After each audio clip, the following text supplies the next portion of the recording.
Perfect. So anyway, my name is Peter Skytte. I'm working for Martin Professional as the product manager for the stage lighting. And what I'm presenting here is our new Mac Viper, which is an all-new profile fixture. When we started up with this fixture here, we saw a big gap in the market for, you can say, a replacement fixture for the 1200 watt lights, like the Mac 2K in the market, similar fixtures like the VL3000 and so on. These are getting older fixtures, so we saw definitely a demand for something which was more like up-to-date technology. So the idea was to do a fixture which could replace those convincingly, but at the same time make it smaller, brighter, faster, lighter, and everything. And surely that's what everyone tries to achieve today. That's the whole direction it's going. But that was sort of like the overall theme. But by the end of the day, what we wanted to have is when we showed this fixture to a designer or an industry professional, they should be pretty surprised with the performance of a fixture this size and power consumption.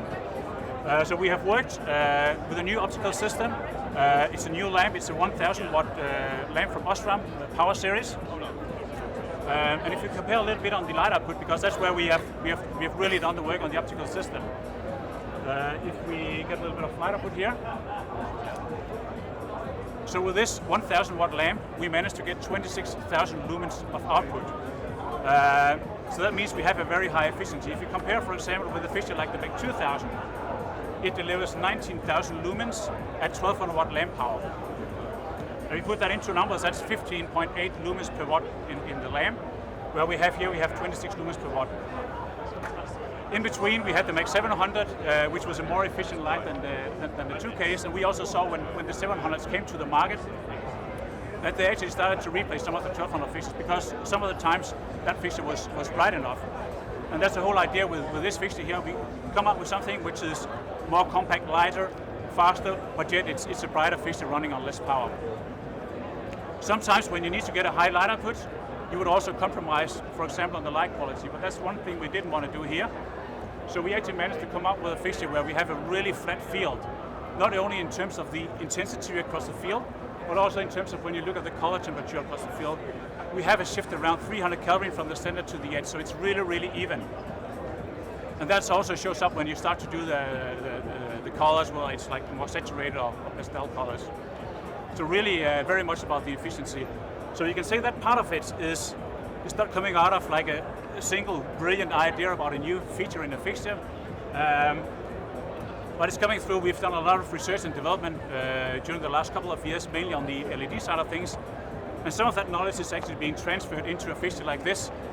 So it's pretty much a lot of hard engineering that's leading to a fixture which is very, very efficient on light output, but still at the same time maintains a very high level of light quality.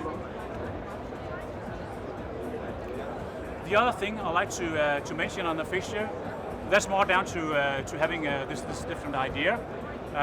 In some of our previous fixtures, we've had the animation wheel, but there's always a cost of doing something in terms of it could be like the fixture sizes or doing some compromises, and there's always a cost issue also.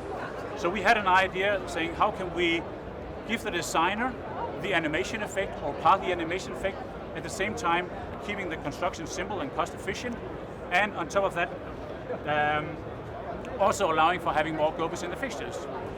So we made this new effects wheel, as we call it, which is partly a gobo wheel, a fixed gobo wheel, so we have 4 static gobos, and then we move on to the final or the rest of the wheel, where we have this animation pattern. So we can start to do the continuous movement. So you still get the animation effect where you're not like a gobo where you have something spinning around its own axis, but where you get the linear effect, whether it's on a projection, whether it's in the mid-air. And of course you can overlay that with gobos like we have here with a limbo gobo. You can pull it out of focus, and then you can create more like your typical animation effects, like for example doing a water effect. Obviously, of course, it doesn't go 360s because we have the gobos on it, but it's still we still try to give the designer the best things from both worlds. So that's the idea with this new effects wheel. Yeah. How does it compare weight-wise to the Mac 2K? It's about 2 kilos less. We've done a lot in terms of making it lower on weight to make it easier to handle also with these fixtures here. But one difference to the 2K and also other fixtures like 1200 was that we're moving up in optical sizes. So for example, the front lens is moving up in size. And we have a lens system consisting of 13 different lenses, so it's quite a thick lens. And that's of course where we have weight in the fixture, but something we didn't want to compromise. So we have to find a lot of other places in the fixture where we can reduce the weight. So we're really happy we managed to get below that weight. Can you step through the colors and the dimming? Yeah, sure. So also what you'll notice is we have a color temperature which is 6,000 Kelvin. We try to make it really rich also on the warmer and the red color, so it comes up quite vibrant on the warmer palette of colors. But also, as you can see, we have some 8-second fades here or 5-second fades. Yeah. So it comes in really smoothly. We didn't want to see, that where you have like it's white in the center, saturated on the sides. Yeah. It's a mixed red. Come up like a real proper red. The mixed green, very much like a primary green. And here's a mixed deep blue.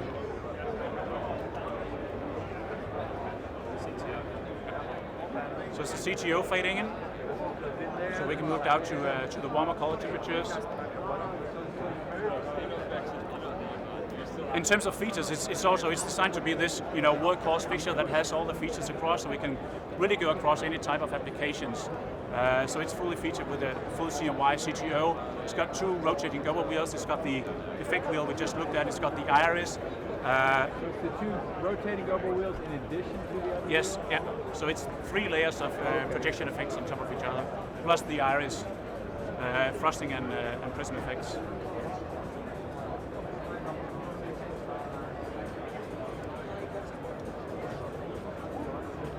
We did a lot of work on all the gobos. So we made like the first gobo wheel was more like the aerial wheel for the mirror effects, and the other one is more like projection effects, breakup effects.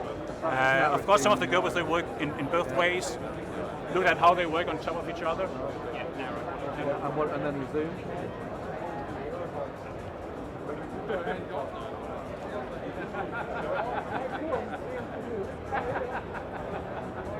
Prism in that as well? Sorry? It's prism as well.